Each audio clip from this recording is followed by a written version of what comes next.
Boker Tov. Parashat Acheremot, la paracha actuelle, fait une coupure dans le Sefer Vaikra. Vaikra, Tzav, Shmini, Tazria, Metzora, elle parle un peu des lois de Metzora. Tazria, c'est Isha qui Tazria, Yalda Zachar, c'est-à-dire lorsqu'une femme va avoir un garçon, Vetama Shivat Yamim, elle va être impure 7 jours. Pour une fille, Vetama Shvorim, elle va être impure 2 semaines. Ça parle des lois de l'impureté. Vient Parashat Acheremot, elle ramène une histoire tout d'un coup. Elle fait une coupure. C'est quoi l'histoire? C'est marqué Acharemot Shnei Bnei Aaron Bekorvatam Lifnei Hashem Vayamutu. C'est-à-dire après la mort des 2 enfants d'Aaron. Bekorvatam Lifnei Hashem Vayamutu. C'est-à-dire lorsqu'ils se sont rapprochés de Dieu, ils sont morts. Qu'est-ce qui s'est passé exactement là-bas? Alors en vérité, c'était le jour de Chanukah Mishkan. C'est-à-dire Rosh Chodesh Nissan. Pendant des mois et des mois avant ça, ils étaient préoccupés, tout le peuple juif, à monter le Mishkan. Vient le jour J. L'acteur principal, bien sûr, c'est Aaron HaKohen. Et lui, qu'est-ce qu'il fait? Le jour J, c'est-à-dire Chanukah, Rosh Chodesh Nissan, Chanukah Mishkan, le matin, il se lève, il ramène un beau sacrifice pour Dieu. Tout le monde est content, et bien sûr, il y a un feu d'en haut qui vient et qui prend le sacrifice, un feu céleste qui vient et qui prend le sacrifice de Aaron HaKohen. Et qu'est-ce qui se passe? Quelques temps après, tout d'un coup, ils entendent que Nadav et Avihu, les 2 enfants de Aaron, malheureusement, ils sont morts. Qu'est-ce qui s'est passé là-bas exactement? Alors en vérité, il faut savoir, Rashi rapporte 2 explications. Premièrement, parce qu'ils n'ont pas demandé la permission de Moshe Rabbeinu pour amener le sacrifice. Deuxième explication, en vérité, c'est qu'ils sont rentrés shtouillés yain yirnesu la mishkan, c'est-à-dire ils avaient bu du vin avant, et c'est marqué yain vechechar al-tesht, ataou vanecha itach. Directement après l'histoire, c'est rapporté que Dieu dit à Aaron, vous n'allez pas boire du vin avant que vous rentrez au temple, toi et tes enfants. Il y a une troisième explication qu'il y en a qui disent qu'en vérité, comme ils ne se sont pas mariés, c'est pour ça que Dieu a pris leur neshama. Mais c'est un peu dur de dire une explication pareille, parce qu'ils ne se sont pas mariés ou parce qu'ils ont bu du vin. Alors, c'est quoi exactement la vraie explication? Il faut comprendre exactement pourquoi vraiment Dieu a repris leur neshama. Alors, Rabbi Chaim Ben Attar, dans son livre Le Harach HaMakadosh, il explique en vérité, Nadav et Avihu, c'était des personnes très très élevées.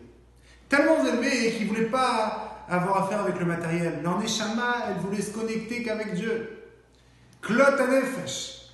Il y a un nigun sur Klot HaNefesh, un nigun Chabad, que d'ailleurs il y a un des Bachurim, c'est marqué, c'est rapporté comme ça, qu'il a chanté Klot HaNefesh pendant des Shabbats et des Shabbats, c'était dans les Shabbats Hebron, et malheureusement, sa neshama elle est sortie. Le nigun c'est ya ya ya ya ya ya mama. C'est un nigun sans fin. En tout cas, revenons. Nadav et Avihu, les 2 enfants d'Aaron, c'était des personnes qui voulaient que se connecter à Dieu. Et c'est pour ça que, premièrement, ils ont bu du vin, parce que quand tu bois du vin, alors ton spiritualité monte, ta neshama monte, la ruchniut monte. Et c'est pour ça aussi qu'ils ne se sont pas mariés. Et en vérité, c'était ça leur erreur. Leur erreur, c'est qu'ils ne voulaient pas avoir affaire avec le matériel, avec le monde. Et Dieu, il attend de chaque personne, pas de mourir comme un juif, mais de vivre comme un juif. Et c'est pour ça que le Harizal, il rapporte dans son livre Sha'ar HaGilgulim que Nadav et Avihu, c'est vrai qu'ils sont partis de ce monde très très tôt, malheureusement, comme aujourd'hui, au moment du Corona, malheureusement, tous les jours on entend des histoires très très tristes.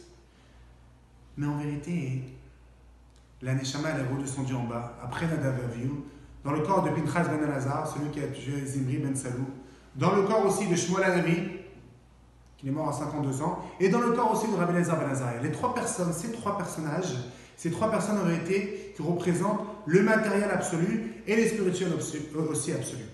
On va prendre Rabbi Elazar ben Azariah.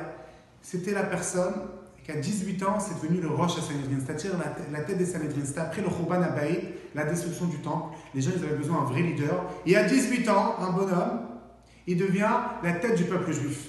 On peut comprendre quelle sommité était Rabbi Elazar ben Azariah. Et d'un autre côté, malgré son niveau spirituel énorme, c'est aussi quelqu'un très très riche. Par exemple, la Gemara rapporte dans Betsa, comme quoi chaque année, il ramenait un sacrifice maaser, c'est-à-dire son 10e, c'était 12 000 veaux. Ça veut dire que chaque année, il avait 120 000 veaux qui naissaient chaque année. On peut comprendre sa richesse. Alors en vérité, eux, ils ont réussi à faire la liaison du matériel et du spirituel. Aujourd'hui, on se trouve dans un moment, malheureusement, où on comprend que le monde est prêt pour recevoir la venue du Mashiach. Mais comment on fait pour amener Mashiach concrètement? c'est Ahavat Israël. Pour comprendre que pas seulement moi je suis bien, j'étudie, je prie, je fais des bonnes choses, il faut aussi que je pense au prochain. Je vis dans un monde matériel. Il faut aussi que mon prochain vive d'une façon parfaite et pleine. Et c'est pour ça que chacun aujourd'hui on a compris. Hier il y avait un grand Farbrengen de tous les shluchim du monde entier, et pas seulement les shluchim, des milliers et des milliers de personnes, des dizaines de milliers de personnes qui se sont rassemblées parce qu'ils ont compris que pour amener Mashiach, il faut se rassembler. Alors Bezrat Hashem, on va réussir à faire la liaison du matériel et du spirituel. On va amener le troisième Beth Amikdash à Shlishi très bientôt.